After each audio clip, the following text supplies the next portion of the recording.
Assalamualaikum warahmatullahi wabarakatuh. Kembali lagi dengan saya yang akan menemani kalian belajar biologi. Pada video kali ini, saya masih akan melanjutkan pembahasan soal simulasi KSM Biologi tingkat kabupaten tahun 2021. Ikuti videonya sampai akhir ya.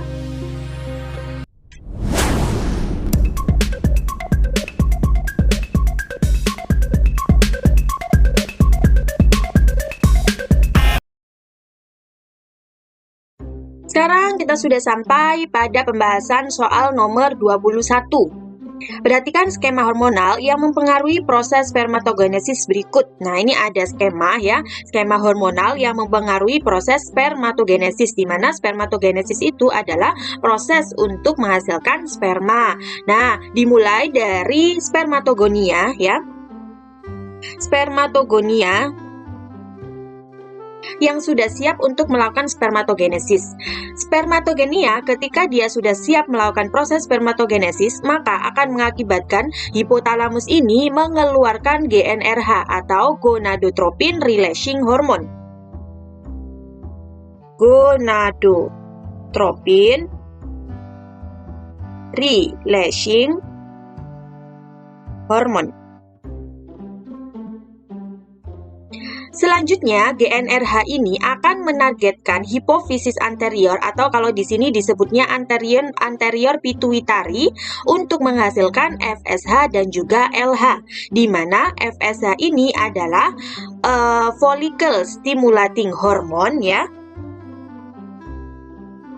Follicle stimulating hormone. Dan LH singkatan dari luteinizing hormone. Luteinizing hormone.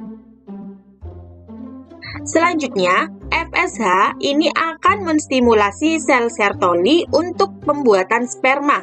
Nah, sebenarnya ada satu lagi fungsi dari FSH.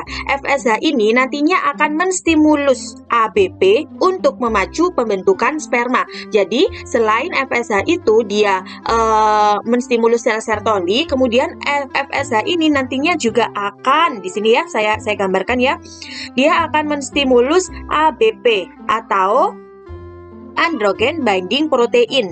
Yang keduanya ini untuk sel Sertoli sama ABP ini nanti akan memacu pembentukan sperma. Tapi kalau bedanya untuk sel Sertoli itu mulai dari spermatogonia sampai spermatosit sekunder. Kalau ABP nanti spermatosit sekunder sampai spermatozoa ya. Kemudian kalau spermatogenesis ini sudah dirasa cukup, maka FSH dengan bantuan sel Sertoli ini akan mengeluarkan hormon inhibin.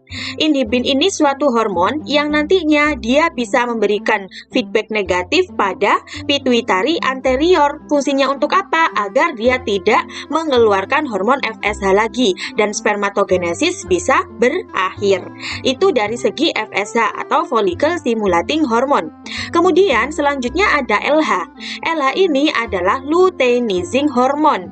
Fungsinya LH adalah untuk menstimulasi sel Leydig untuk menghasilkan testosteron. Fungsi dari testosteron adalah untuk membantu spermatogenesis dengan cara dia itu berikatan dengan androgen binding protein ini ya. Jadi nanti di sini testosteron ini akan membantu ABP dalam proses spermatogenesis. Jadi nanti saling berhubungan antara testosteron dan juga ABP ini. Testosteron ini selain nanti dia bisa berikatan dengan ABP untuk membantu spermatogenesis ya, nantinya akan menghasilkan spermatozoa atau sperma yang sudah bisa digunakan. Nah, nantinya testosteron ini akan memicu perkembangan kelamin pria dan juga bisa mempengaruhi libido. Jadi bagaimana pria itu bisa mengeluarkan sperma yang sudah dibuat pada saat spermatogenesis ini. Oke, dari sini bisa dipahami. Jadi intinya untuk spermatogenesis ini yang berperan, hormon yang berperan ya, itu adalah GnRH atau gonadotropin releasing hormone, kemudian FSH dan juga LH, di mana FSH nantinya akan menstimulasi sel Sertoli, kalau LH dia akan menstimulasi sel Leydig ya. Sel Sertoli ini nantinya akan mengeluarkan ABP dan sel Leydig mengeluarkan testosteron. Testosteron dan juga ABP nanti bekerja sama dalam hal spermatogenesis. Oh ya, satu lagi, ketika testosteron itu sudah merasa kalau spermatogenesis itu sudah cukup, maka testosteron ini akan memberikan feedback negatif pada pituitari anterior dan juga hipotalamus. Agar apa? Agar hipotalamus tidak mengeluarkan GnRH dan pituitari anterior tidak mengeluarkan LH lagi, sehingga testosteron juga tidak dikeluarkan. Kalau testosteron tidak dikeluarkan, maka spermatogenesis juga akan berhenti. Jadi seperti itu skema hormonal yang mempengaruhi proses spermatogenesis ya. Selanjutnya, sekarang kita kembali lagi ke soalnya sebentar. Oke, sekarang kita lanjut ke soalnya. Dalam tahapan perkembangan manusia seperti yang dijelaskan dalam surat Al-Mu'minun ayat 12-14, Allah menciptakan sel mani melalui proses yang dalam pengetahuan modern disebut spermatogenesis. Proses spermatogenesis dipengaruhi oleh banyak faktor, diantaranya adalah hormon. Berdasarkan skema tersebut, pernyataan yang menunjukkan analisis yang benar tentang hubungan kondisi hormonal seorang laki-laki dengan proses spermatogenesis adalah, oke, langsung saja mulai dari yang A. Jika FSH tidak terbentuk, maka sel Sertoli tidak berfungsi memproduksi ABP atau androgen binding protein yang memacu spermatogenia melakukan spermatogenesis. Benar atau salah? Tadi FSH itu kan nanti akan menstimulus sel Sertoli. Sel Sertoli ini nantinya akan memproduksi ABP. Berarti kalau misalnya FSH tidak terbentuk, maka sel Sertoli tidak berfungsi memproduksi ABP. Berarti pernyataan ini benar ya. Oke, yang A benar. Kalau di sini pertanyaannya adalah analisis yang benar, sebenarnya ini adalah jawaban yang benar. Tapi kita lihat dulu B sampai D-nya ya. Untuk yang kedua opsi B, jika terjadi gangguan di hipotalamus, maka testosteron akan merangsang sel Sertoli untuk menghentikan pematangan sperma. Benar atau salah? Siapa tadi yang merangsang sel Sertoli? FSH, bukan testosteron. Berarti ini yang salahnya ya. Jadi kalau misalnya maka FSH akan merangsang sel Sertoli, nanti berarti benar ya. Tapi karena di sini testosteron, maka salah. Kemudian yang C, jika GnRH gagal terbentuk, maka kelenjar pituitari akan terstimulasi untuk memproduksi LH. Sudah, sampai di sini saja, karena ini sudah salah ya. Kalau GnRH gagal terbentuk, maka kelenjar pituitari juga tidak bisa memproduksi LH. Karena di sini dikatakan bisa memproduksi, maka sudah pasti salah. Kemudian yang D, proses pematangan sperma tidak akan berlangsung karena adanya feedback negatif dari testosteron terhadap sel Sertoli. Benar atau salah? Salah, karena feedback negatif dari testosteron itu ada pada hipotalamus dan juga anterior pituitari, bukan pada sel Sertoli. Jadi untuk yang D juga salah. Berarti untuk yang nomor 21 jawabannya adalah yang A. Bisa dipahami ya.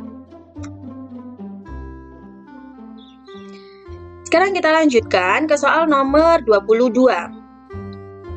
Seorang ahli mikrobiologi sedang menguji efek habatus sauda atau Nigella sativa pada strain bakteri patogen. Dia menanam bakteri pada media pertumbuhan yang sesuai dan meletakkan cakram kecil yang direndam dalam larutan ekstrak habatus sauda dengan konsentrasi yang berbeda.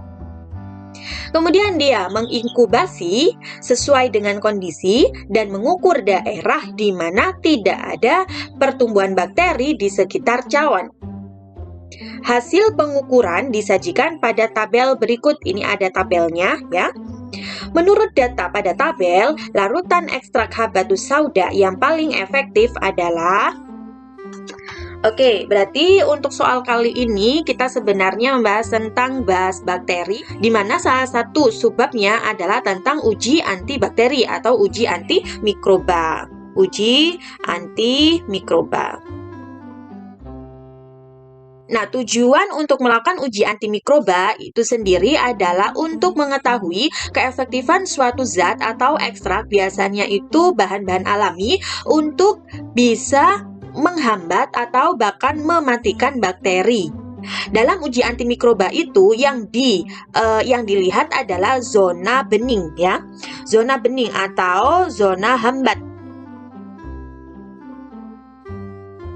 Gambarnya biasanya seperti ini ya, zona bening atau zona hambat. Nah, zona beningnya ini menunjukkan bahwa di daerah situ tidak ada pertumbuhan bakteri. Karena biasanya kalau ada bakteri itu nanti dia tidak akan bening gitu. Jadi kalau misalnya bening, maka di situ tidak ada pertumbuhan bakteri. Nah, dari zona bening ini, maka semakin besar zona bening ya. Ketika zona beningnya itu semakin besar, maka semakin efektif keefektifan ekstrak juga semakin besar. Jadi semakin besar zona bening, artinya kan banyak daerah yang tidak ditumbuhi bakteri, maka di situ ekstraknya semakin efektif untuk digunakan sebagai antimikroba ya.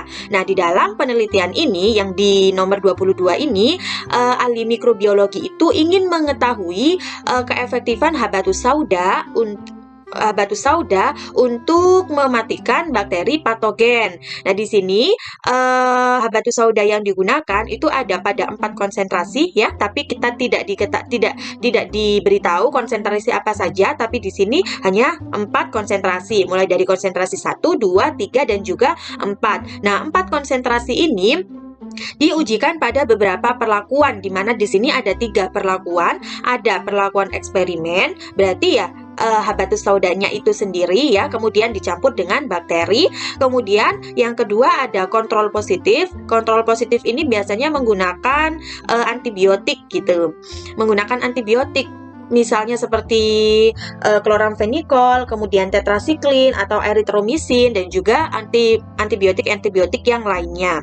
Kemudian yang ketiga adalah menggunakan kontrol negatif, di mana kontrol negatif ini biasanya yang digunakan adalah air.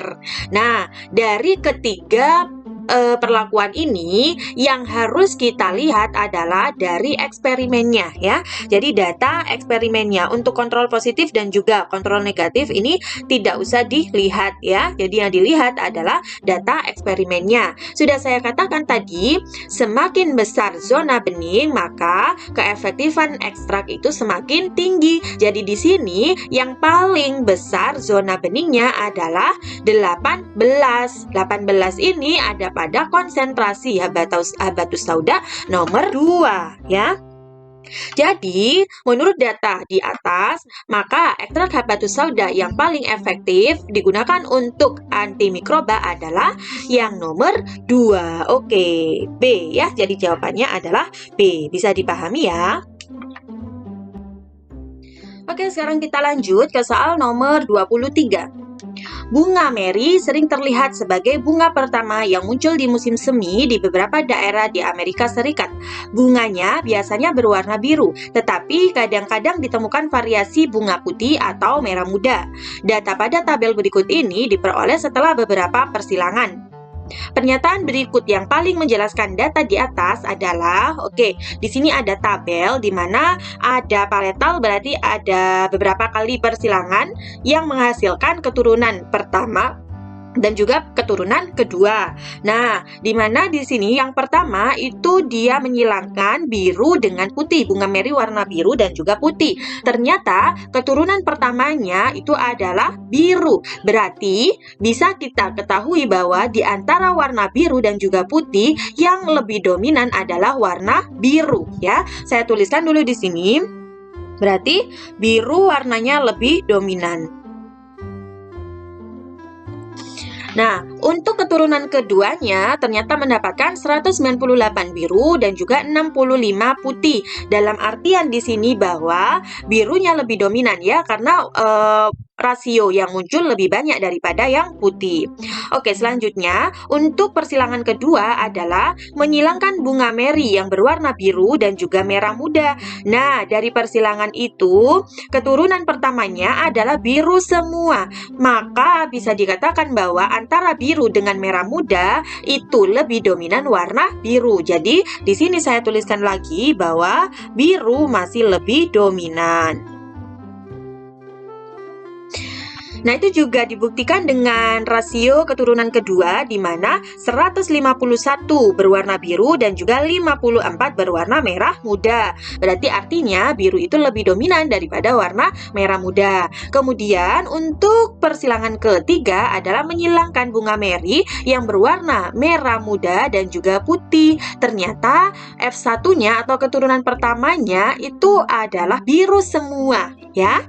Sedangkan F2-nya itu 228 biru, 100 putih, dan juga 79 merah muda. Nah, berarti kalau misalnya di sini tidak ada paretalnya itu tidak ada warna biru, tapi keturunannya itu warna biru, maka apa yang menyebabkan itu? Iya, merah muda dan juga putih itu di dalam gennya, genotipnya itu masih mengandung gen biru. Hanya saja fenotip yang muncul ya, sifat yang muncul itu tidak warna biru, tapi warna merah muda dan juga putih. Makanya ketika dua individu ini, merah muda dan juga putih ini disilangkan, di mana kedua-duanya itu punya gen warna biru, hasil anakannya itu juga akan berwarna biru gitu ya. Berarti kalau bisa dituliskan di sini, gen warna biru masih terpaut pada individu tersebut, tapi tidak dinampakkan. Jadi penampakannya atau fenotipnya adalah merah muda dan juga putih. Hanya saja gen yang terkandung di dalamnya itu masih ada warna biru. Bisa dipahami ya dari sini. Oke, sekarang kita lanjutkan membaca opsi jawabannya. Pernyataan berikut yang paling menjelaskan data di atas. Untuk yang A, karena fenotip F1 dan F2 dari persilangan merah muda dan putih tidak sesuai dengan rasio genotip dan fenotip yang diharapkan, bunga meri harus memperbanyak diri mereka dengan metode perbanyakan vegetatif. Benar atau salah? Masih belum bisa menjelaskan data ini ya. Jadi ini masih belum tepat. Kemudian yang B, warna bunga tergantung pada tahap perkembangan bunga. Bunga muda berwarna putih yang berubah menjadi merah muda dan pada akhirnya menjadi biru. Benar nggak di sini?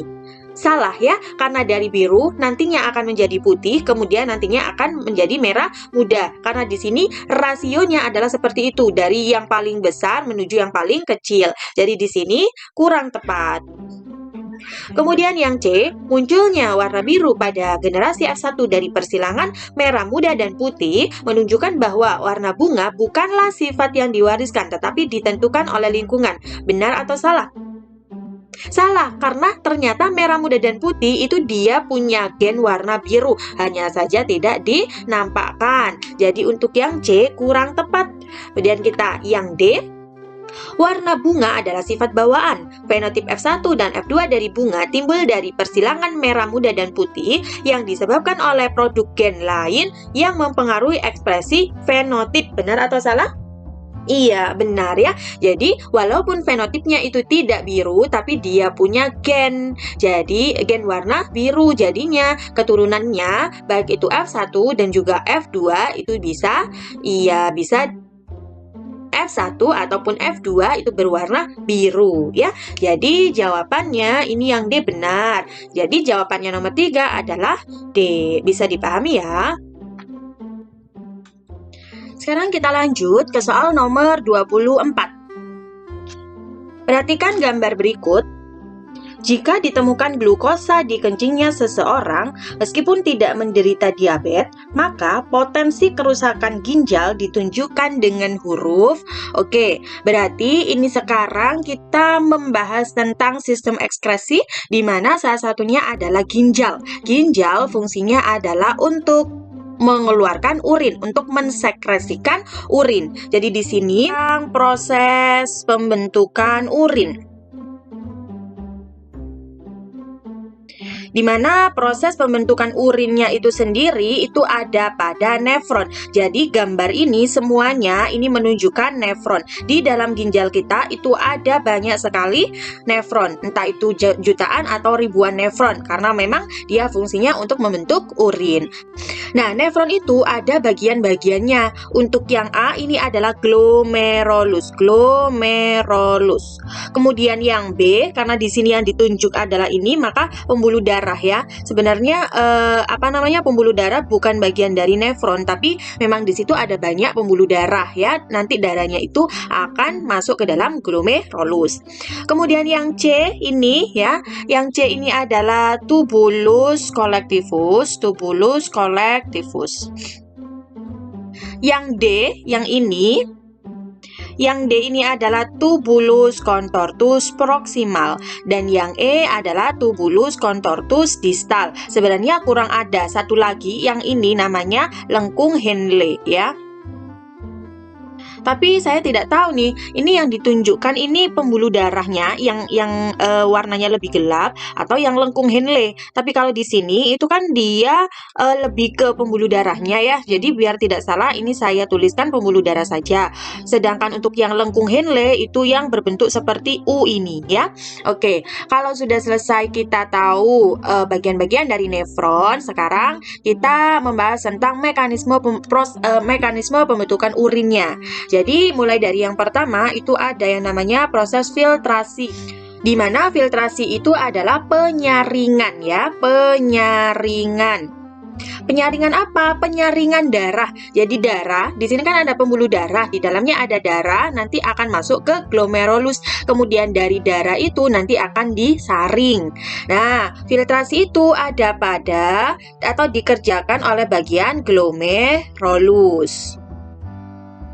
Dari filtrasi ini nantinya akan menghasilkan urin primer. Nah, setelah itu urin primer nantinya akan disampaikan kepada proses yang namanya reabsorpsi. Jadi reabsorpsi itu adalah penyerapan kembali. Di mana adanya reabsorpsi ada di TKP, tubulus contortus proximal. Nah, dari proses reabsorpsi ini akan menghasilkan urin sekunder. Jadi untuk reabsorpsi itu apa sih? Reabsorpsi itu penyerapan kembali zat-zat yang masih zat-zat yang masih dibutuhkan oleh tubuh. Jadi kalau di sini penyaringan, jadi semuanya disaring di dalam glomerulus, kemudian nanti di TKP kalau zat-zatnya masih dibutuhkan di dalam tubuh tidak dilanjutkan ke proses selanjutnya, tapi dikeluarkan lagi melalui pembuluh darah ya. Kemudian yang nomor 3, setelah itu ada yang namanya augmentasi. Augmentasi itu apa? Penambahan zat-zat yang memang tidak dibutuhkan oleh tubuh. Nah, augmentasi itu nanti tempatnya ada pada tubulus contortus distal. Dari adanya augmentasi ini akan ada urin sebenarnya. Kalau sudah terbentuk urin sebenarnya, maka proses selanjutnya adalah pengumpulan ya. Jadi dikumpulkan urinnya di mana? Di tubulus collectivus. Setelah dikumpulkan di tubulus collectivus, nanti akan disampaikan ke kandung kemih. Kalau kandung kemihnya sudah penuh, maka urinnya ini akan dikeluarkan melalui uretra. Oke, begitu ya. Itu adalah proses pembentukan urin. Nah, sekarang kembali lagi ke soalnya. Di soal ini dikatakan bahwa ada orang kencing dan kencingnya itu mengandung glukosa. Ya, kencingnya mengandung glukosa. Tapi setelah diperiksa, orang ini tidak menderita diabetes mellitus. Nah, maka organ bagian dari nefron yang mana yang rusak itu? Kok glukosanya itu masuk ke dalam urin gitu ya? Nah, kalau seperti itu, yang namanya glukosa itu kan masih glukosa ini kan masih dibutuhkan ya, zat yang masih dibutuhkan di tubuh.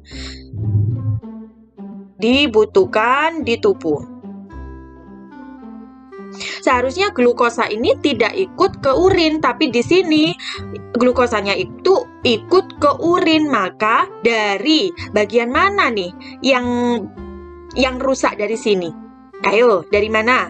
Apakah glomerulus yang fungsinya untuk penyaringan? Tidak ya. Apakah tubulus contortus proximal? Iya, karena di sini sudah saya bilang reabsorpsi tadi fungsinya untuk penyerapan kembali. Kalau penyerapan kembali itu berarti zat-zat yang masih dibutuhkan di dalam tubuh itu diserap kembali oleh tubuh melalui pembuluh darah ini. Tapi karena di sini tubulus contortus proximalnya mungkin rusak, makanya tidak bisa melakukan penyerapan kembali. Akhirnya apa? Akhirnya glukosanya ini ikut keluar ke dalam urin. Oke ya. Jadi dari nomor 24 ini, kerusakan ginjal ditunjukkan oleh huruf TKP. Ini huruf D. Jadi jawabannya adalah yang D. Oke, bisa dipahami ya. Oh ya, ini juga ada banyak sekali yang bertanya, bagaimana sih Bu tips dan trik untuk menjawab soal-soal yang bukan bahasa Indonesia, bisa bahasa Arab dan juga bahasa Inggris. Nah, tidak ada yang bisa saya berikan kecuali kalian harus menambah kosakata di dalam belajarnya. Jadi, untuk sekarang tidak hanya kalian tidak boleh hanya belajar tentang biologinya saja, tapi juga memperbanyak kosakata bahasanya, entah itu bahasa Arab atau bahasa Inggris. Nah, setelah kalian itu memperbanyak kosakata, nantinya mungkin tidak akan bisa membaca soal secara keseluruhan, tapi setidaknya nanti akan tahu satu atau dua kata dari soal ini, dan dari situlah maka kita bisa menjawab soalnya ya. Semangat ya. Oke, sekarang kita lanjut ke soal nomor 25. Perhatikan grafik berikut. Mioglobin dan hemoglobin adalah protein yang mengikat molekul oksigen. Grafik di atas menunjukkan kemampuan mengikat oksigen dari mioglobin dan juga hemoglobin. Pernyataan yang benar berdasarkan grafik di atas adalah, ini ada grafik di mana grafiknya ini menunjukkan saturasi oksigen, jadi pengikatan oksigen dan juga tekanan parsial oksigen. Tekanan parsial itu adalah tekanan oksigen yang larut dalam darah. Jadi dari tekanan parsial ini nanti kita bisa tahu berapa banyak oksigen yang bisa diikat oleh mioglobin dan juga hemoglobin. Nah, mioglobin dan hemoglobin di sini sudah diketahui bahwa mioglobin dan hemoglobin adalah protein yang dapat mengikat molekul oksigen. Bedanya apa? Kalau mioglobin dia itu bagian dari sel otot ya. Mioglobin itu bagian dari sel otot. Sedangkan hemoglobin bagian dari sel darah merah. Bagian dari sel darah merah. Artinya kalau mioglobin itu dia mengikat oksigen untuk disimpan ke dalam otot, kalau hemoglobin dia bisa mengikat oksigen untuk dibawa ke seluruh tubuh. Itu adalah fungsi dari mioglobin dan juga hemoglobin. Nah, kemudian karena di sini ada grafik, jadi langsung saja kita baca opsi jawabannya. Untuk yang A, pada tekanan parsial 10 mmHg, hemoglobin mengikat oksigen tapi mioglobin tidak. Oke, berarti kita lihat yang 10 ya. Ketika tekanan parsialnya 10, kalau 10 berarti di sini. Ketika tekanan parsialnya 10, katanya hemoglobin itu mengikat oksigen. Mana hemoglobin di sini ya? Dia mengikat oksigen, tapi mioglobin tidak. Nah, kalau kita lihat di sini, mioglobin dia mengikat oksigen juga, malah lebih besar daripada hemoglobin. Jadi untuk pernyataan yang A salah. Kemudian yang B, pada tekanan parsial 20 mmHg, mioglobin dan hemoglobin mengikat oksigen ya dengan jumlah yang sama. Oke, katanya untuk yang tekanan parsial 20 berarti di sini hemoglobin itu mengikat berapa ini ya? 50, 10, 20. Kira-kira 20 ya. Kalau mioglobin dia bisa mengikat 90. 90 sama 20 apakah sama? Tidak. Berarti yang B salah juga. Kemudian yang C, pada tekanan parsial 40 mmHg, mioglobin memiliki afinitas yang lebih bagus untuk mengikat oksigen daripada hemoglobin. Oke, pelan-pelan ya. Pada tekanan parsial 40, berarti di sini 40. Katanya mioglobin itu lebih bisa mengikat oksigen. Kalau di sini hemoglobin. Kalau di sini mioglobin, berarti benar, mioglobin lebih bisa mengikat oksigen daripada hemoglobin. Berarti untuk yang pernyataan C benar. Seharusnya ini yang benar ya, tapi kita lihat dulu yang D. Pada tekanan parsial 80 mmHg, mioglobin mengikat oksigen 2 kali lebih banyak daripada hemoglobin. Kita lihat ketika 80, katanya mioglobin, berarti di sini ya, mioglobin 2 kali lebih banyak mengikat oksigen daripada hemoglobin. Benar atau tidak? Tidak, karena ini hanya berbeda sedikit saja ya. Jadi untuk yang D juga salah. Jadi pernyataan yang benar berdasarkan grafik di atas adalah yang D. Pada tekanan parsial 40 mmHg, mioglobin memiliki afinitas yang lebih besar untuk mengikat oksigen daripada hemoglobin. Bisa dipahami ya?